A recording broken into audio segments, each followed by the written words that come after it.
ঘর দেখা যায়। এই ঝড়ের কবল থেকে বাঁচার জন্য মেয়েটি ওই ঘরের দরজায় কড়া নেড়ে সাহায্য চাইল।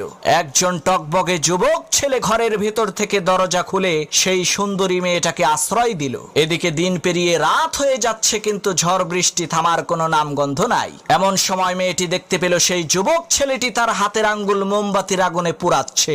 এই দৃশ্য দেখে মেয়েটি প্রচন্ড পরিমাণে আশ্চর্য হয়ে বলতে লাগলো, হায় হায় সর্বনাশ, এটা কি মানুষ নাকি অন্য কিছু? পরের দিন সেই মেয়েটি বাড়িতে যেয়ে তার বাবার কাছে সব ঘটনা খুলে বলল, কাল রাতে তার সাথে কি কি হয়েছিল। তখন সেই মেয়েটির পিতা সেই ছেলেটিকে এসে জিজ্ঞেস করলো, বাবা, গতকাল রাতে মোমবাতির আগুনে তোমার হাতের আঙ্গুল পুড়িয়েছো কেন? তখন সেই ছেলেটি বলতে লাগলো, চাচা, প্রচন্ড ঝড়ের রাতে আমার এই নির্জন ঘরের মধ্যে আপনার সুন্দরী মেয়েটাকে দেখে আমার মনের মধ্যে কুপ্রবৃত্তি চলে আসলো। তখন আমি আমার হাতকে মোমবাতির আগুনে পুড়িয়ে মনকে বোঝালাম, ওরে মন, এই দুনিয়ার